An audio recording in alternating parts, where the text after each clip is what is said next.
Nah, teman-teman, kali ini saya akan kembali lagi ya membahas mengenai kabar terbaru dari Timnas Indonesia, dan di sini pun saya akan fokus ya mengenai persiapan Timnas untuk menghadapi Uzbekistan di 16 besar Asian Games. Ya, memang menurut saya melawan Uzbekistan ini bukanlah lawan yang sangat mudah ya.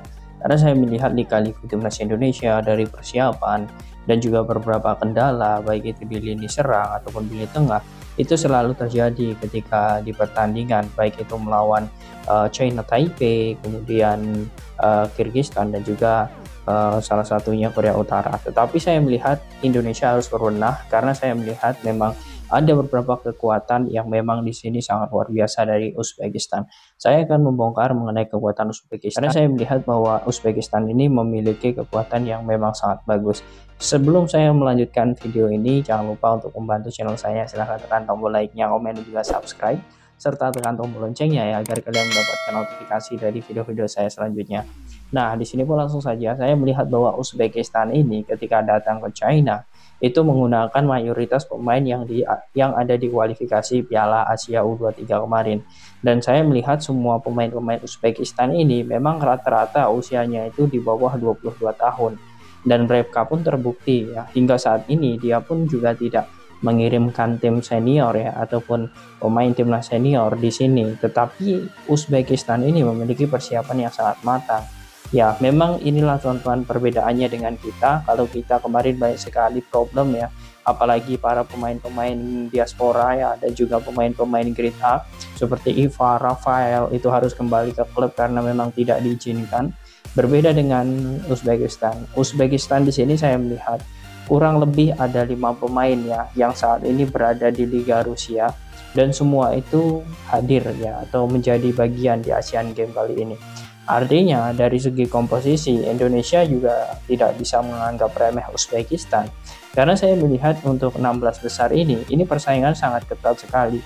Jika ya Indonesia terpleset saja tentu akan pulang, dan jika Indonesia ini menang tentu lawan kita selanjutnya adalah Jepang.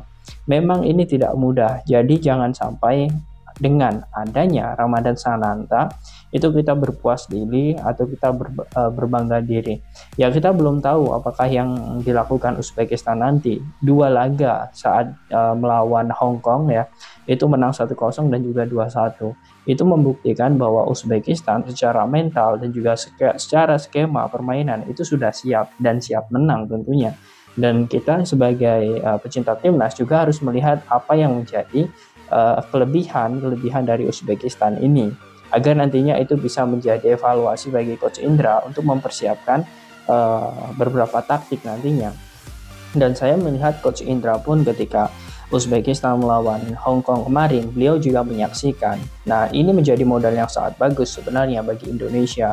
Nah, kemudian di sini saya melihat bahwa sebenarnya masih ada satu pemain Uzbekistan ya, yang di sini pun juga dibawa walaupun di 2 laga itu tidak dimainkan karena ada beberapa masalah, tapi sepertinya di laga kali ini melawan Indonesia ini akan menjadi pembuktian bahwa Uzbekistan ingin tampil di 8 besar. Ya, dia adalah Husain Horsaif ya. Husain Horsaif ini saat ini baru mencetak 1 gol ya di Asian Games, karena kemarin itu dia turun tapi di menit-menit akhir dan dialah yang mencetak gol di babak kedua ya, sehingga Uzbekistan menang atas Hong Kong. Dan di sini pun saya melihat bahwa untuk di kualifikasi Piala Asia saja ya, Horsaif ini sudah mencetak 6 gol. Dan artinya dia juga menjadi top skor di kualifikasi Piala Asia kemarin.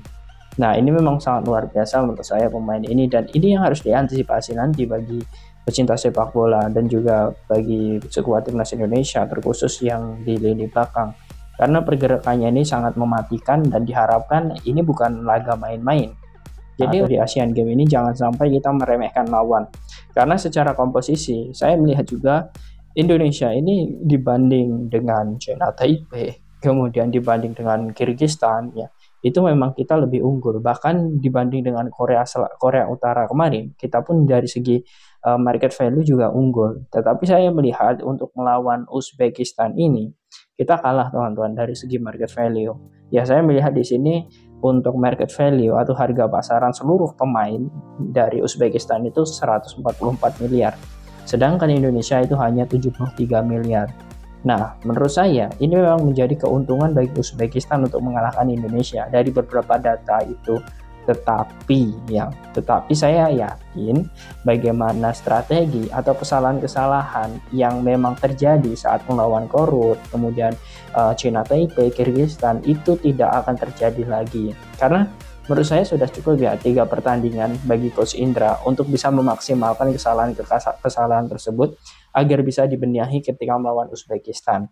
Ya, apapun itu, apapun hasilnya nanti, yang jelas permainan Indonesia itu harus lebih baik dibanding 3 laga itu. Karena jika kita masih terpaku dengan hasil kemarin, ya saya yakin Indonesia tidak lolos di 8 besar. Tetapi jika Indonesia mampu untuk tampil menyerang, tampil berani untuk menguasai bola, ya menurut saya ini menjadi acuan nantinya untuk kita. Ya, karena selain kita akan menghadapi tim besar, ya Uzbekistan ini menurut saya tim besar. Karena di event Asian Games kemarin ya, di pekan atau di tahun-tahun kemarin, dia juga berhasil lolos ke 8 besar. Dan di sini pun saya melihat Uzbekistan ini juga diisi oleh pemain-pemain yang memang saat ini itu berada di luar negeri. Contohnya saja seperti yang sudah saya jelaskan, 5 pemain ya. 5 pemain yang saat ini berlaga di Liga Rusia. Bahkan ini bukan kalender FIFA, tetapi Uzbekistan mampu untuk memanggilnya. Itu karena apa? Adanya komunikasi antara federasi dan juga klub.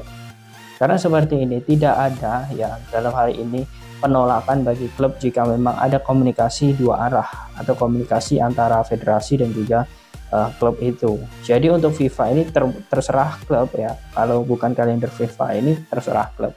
Tapi yang jelas ini menjadi acuan nantinya bagi Indonesia untuk kedepannya ya, untuk federasi terkhusus PSSI agar nantinya kalau memang mendekati Asian Games ya komunikasi dengan klub jangan sebelum H-3 atau seminggu baru komunikasi dengan klub, jelas tidak boleh, tapi harus jauh-jauh hari. Nah, kemudian di sini saya melihat ingin menyambung ya statement dari Coach Indra Shafri yang mengatakan dia tidak suka jika Indonesia ini dibanding-bandingkan. Ya, karena melihatnya seperti ini teman-teman.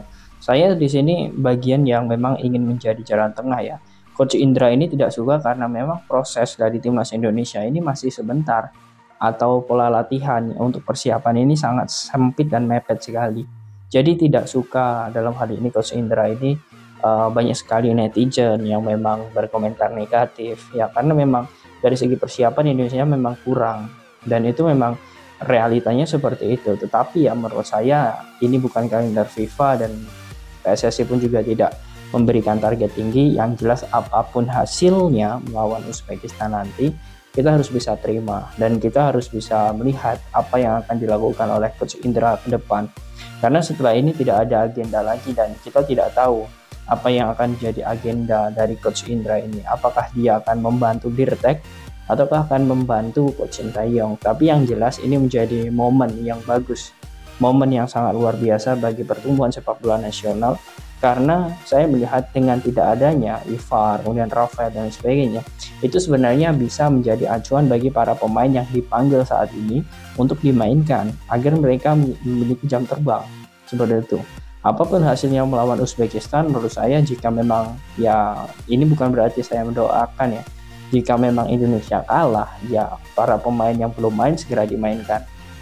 Ataupun jika memang Indonesia menang, ya ini menjadi peluang besar untuk mempertahankan pemain-pemain yang memang ini memiliki modal bagus untuk melawan Jepang nanti. Karena semua itu menurut saya akan menjadi hal yang sangat bagus, menjadi peluang sangat enak untuk kita tonton ketika para pemain timnas ini mampu untuk membuktikan di lapangan dengan baik. Apapun hasilnya yang penting main cantik, main lebih baik. Menurut saya ini akan menjadi sebuah ya aura positif bagi Coach Indra dan juga pemain timnas menghadapi respon dari netizen. Nah, bagaimana menurut kalian teman-teman dengan kekuatan dari Uzbekistan ini? Apakah kalian yakin nantinya Indonesia mampu mengalahkan dan akan lolos ke 8 besar melawan Jepang? Silahkan kalian tulis di kolom komentar.